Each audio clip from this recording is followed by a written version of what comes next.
The Zoom TV 24. Watangira twibwira. Wahita Tupac. Afite agasino bita bahita Tusheri. Tusheri.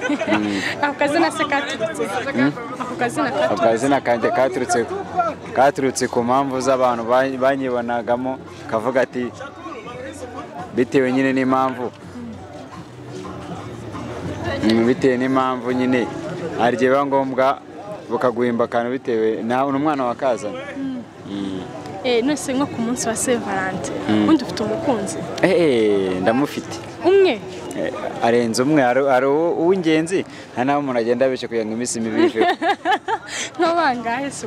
Byibuza ni nk'abane ariko uw'ingenzi n'umwe. Okay, ubwo bane bo kutuma iminsi igenda n'undi umwe ushyirwa ku mutima. Ubwo ni batanu.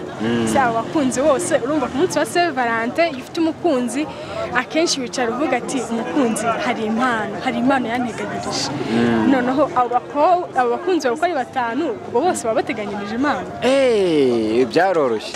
Ngo narabiteguye cyane. Dore hari utubiswi twaje tw'umutima cyangwa ukabagura ka gakeke twase nkani ukaduna hano kuri umukecuru hano ari umukecuru ufunga neza kado ukakamuha ugatumurizamo ako gakeke akayenda sirebura bigacamo. None se bose arabubeshya nyine kugira ngo iminsi itambuke n'uwo ku mutima wose uzabarereza. Wumva ku mutima biratandukanye nzashaka kandi kari defira nabo ngabo. Ni nkihe mpano rero wo nguri ku mutima muteganyiriza? Kuko ari ashaka kuza kureba ashaka kuzareba n'abamenye ibanga ahubwo buri ibanga riri hano dore hano ku mutima kuri murateka rebaho neza.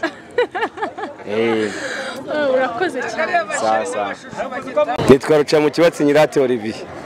Umunsi wa Saint Valentin umunsi wa Saint Valentin ngiye kuntu nkuzi n'uwa bakundanye ariko bakundana Imana ibareba hatarimo mashitani. Ufite umukunzi se? Ndabagira benshi. Nkabangahe? Ubu tuvugana ni batatu.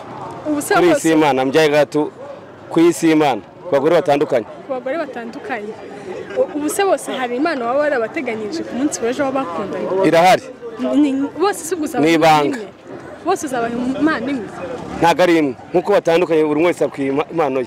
Ubu se bafata kimwe? Nibagomba kuba kimwe kuko nabafasha banje. Bose bafata kimwe? Cyane rwose. Imana yawe ngo ni banga? Imana yanjye ni Jehova. Impano yanjye ni ibanga kuko bankubitira umuhini mu mujisho. Kubera ko utazaba ko namvuze impano y'abashere banje. Kandi nta nubwo zizaba ari zimwe. Ntago zizaba ari zimwe. Urakoze. Imana ikurinde. Tangiye twibwira. Nitwa Musengamana Alex gusa benshi bazi ku izina rya Mimi. Iryavuye? Ako kazina nakuze umuntu ko banyita ngo ni mico myiza bamwe bakarihina ngo ni mico abandi ngo ni Mimi. Kazamuka ari Mimi gutyo. Umunsi wa Saint Valentin umunsi wa Saint Valentin numva ari nk'umunsi wowe ushobora kuba ufite umukunzi wawe mukaba muri fata umwanya nibura mukaganira mukica mukaganira mukareba ibyo mwagezeho muri uwo mwaka nimba ari intego runaka mwihaye kandi mukareba se icyerekezo cyanyu kiri kujya hehe ibyo mwihaye kuko murabona muri kugenda bizamuka cyangwa byaramanutse mukagira icyo mukosora. Wose ufite umukunzi? Yes, umukunzi ndamufite. Ku munsi wa Saint Valentin ni impano uteganyiriza umukunzi wawe? Ku munsi wa Saint Valentin impano namuteguriye so numvaga ari privé numvaga ari ibanga ryanjye ariko ubwo mubinsabye nta kibazo numva nabwo nabibabwira. Umukunzi wanjye rero afite akazi muri leta ariko umunsi wa weekend akunda gukora siporo cyane kuko nzi ko rero akunda siporo namuteguriye akagare kazakamufasha muri siporo ye igihe yagiye muri siporo. Nje nitwa Mondere Karim n'abandi mu karere ka Nyarugenge. Se Karim umunsi wa Saint Valentin? Yewe umunsi wa Saint Valentin mufata nk'umunsi n'ibintu bisanzwe sibyo impamvu ari ibintu bisanzwe nagiye abantu badakundana urumva rero iyo umuntu mufata umunsi umwe ngo ni umunsi ngo niwo wabakundanye kandi buri munsi tugomba gukundana sibyo ahubwo nge mbona bikurura ubusambanyi. Ese nta mukunzi ufite wowe ubwo nta kintu muteganyiriza? Oya nta mukunzi se kandi buri gihe kandi tuba tuvugana buri gihe buri muntu aba agomba gukundana n'umuntu akaganira nawe akumva n'ibibazo afite. Nta mpamvu rero ko ngo uwo munsi ngo ni umunsi udasanzwe kandi abantu baganira buri munsi. Murakoze.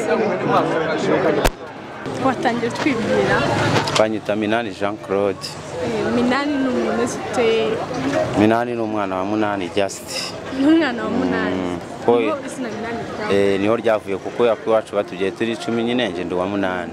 Ese Mina umunsi wa Saint-Valentin tumva gute umunsi wa Saint-Valentin? Umunsi wa Saint-Valentin rero bari mwiza ku muntu ufite umukunzi, ku muntu ufite uwo bakundana, bari mwiza rwose. Nanjye bibaye ngombwa ndawubahiriza nuko nta sheri mfite. Ko iki udafite sheri? Nyine impamvu nafite sheri ni ukubera ko ntago najya gukundana nanone nta bushobozi mfite bwo kuzashyira mu mago. Just umuntu akundana avuga nzashyira mu mago. None se ubushobozi bwo gushyira mu rugo ni nkuru n'umwe ubushobozi bwo kuvuga ngo nuko gushima. Ndetse abantu bose bashaka nuko bafite ubushobozi bungana. Abantu bose bashaka nuko bafite ubushobozi. Ntago wajya gushaka nta bushobozi ufite. Aho ngaho waba ugiye kwandarika umwana w'abandi. Aho kugira ngo wandarike umwana w'abandi razaza buri cyarya, cyangwa buri cyo yambara wabyihorera ugatuza. Okay, none se uramutse ufite umukunzi n'ubu ku munsi wa Saint-Valentin wambaye ihe mana? Kuri Saint-Valentin njyewe nabasha kumugurira ipantaro, blouse, nkamugurira n'inkweto nziza, n'akaji keza ko kwa Nyirangarama. N'akaji keza ko kwa Nyirangarama. Urakoze cyane. Nawe urakoze. Claude Nirenganye. Jean Claude, umunsi wa Saint-Valentin wumva gute? Umunsi wa Saint-Valentin mwumva ko ari umunsi w'abakundanye bagaragarizaho ko bakiri kumwe. Ufite umukunzi? Ngenda mufite. Nko ku munsi wa Saint-Valentin ni nk'iyihe mpano imuteganyirijwe umukunzi wawe? Ni nk'iyihe mpano?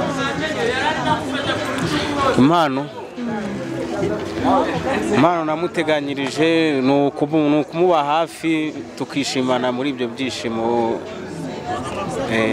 Nta mpano se wamuteganyirije fatika ikintu gishobora kubikika? Impano ndacyayitegura. Urumva ari nk'iyihe mpano uzamuha? Urumva ari nk'iyihe mpano utekereza ko ushobora kumuhereza?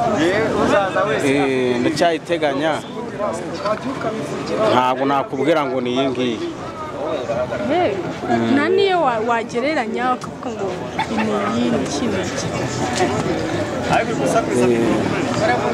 Gereranya nk'ibintu byose ukurikije uko umuzi urabona ari n'icyo amugurira akishima. Nkurikije uko muzi ndacyabiteganya, nta kibazo kabisa. Impano ntabwo rega sinangombwa impano, urukundo rwa mbere nibwo. Ubundi urukundo niyo mpano ya mbere. Niyo mpano ya mbere kuri njyewe. Murakoze. Twibwira. Banyita Minani Jean Claude. Minani ni umuntu ufite. Minani ni umwana wa Munani Just. Ni umwana wa Munani. Niho izina Minani. Niho ryavuye kuko iwacu batugiye turi 10 nyine nje ndi wa Munani. Ese Mina umunsi wa Saint-Valentin tumva gute umunsi wa Saint-Valentin? Umunsi wa Saint-Valentin rero bari mwiza ku muntu ufite umukunzi, ku muntu ufite uwo bakundana, bari mwiza rwose. Nanjye bibaye ngombwa ndawubahiriza nuko nta sheri mfite. Ko iki udafite sheri? Nyine impamvu nafite sheri ni ukubera ko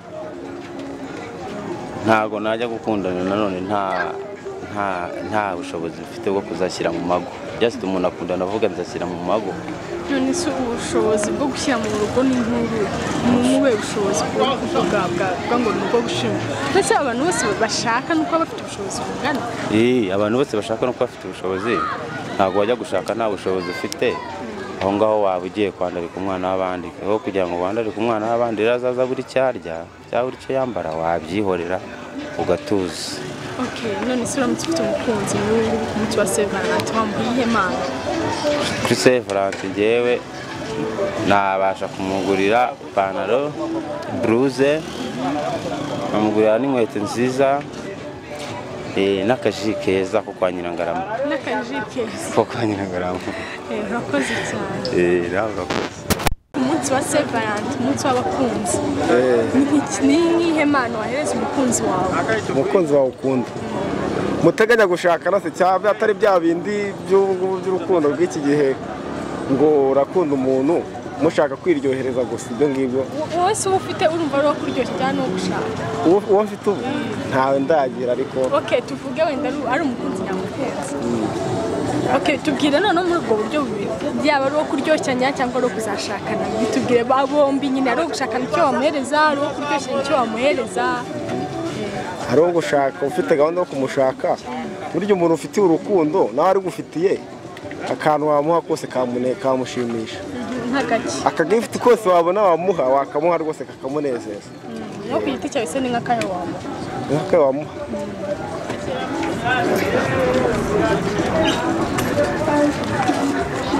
akantu kose mbega wamuha akantu kose wamuha kamushimisha noneho se ari wa mukobwa wo kuryoshya ari wa wundi wo kuryoshya nyirawe wa wundi wo kuryoshya nawe icyo umushaka uracyumva nyine nawe utarakanda subscribe kanda ku kamenyetso k'umutuku kanditseho subscribe kugira ngo uzajye ubona n'izindi video zitandukanye utasanga ahandi turabakunda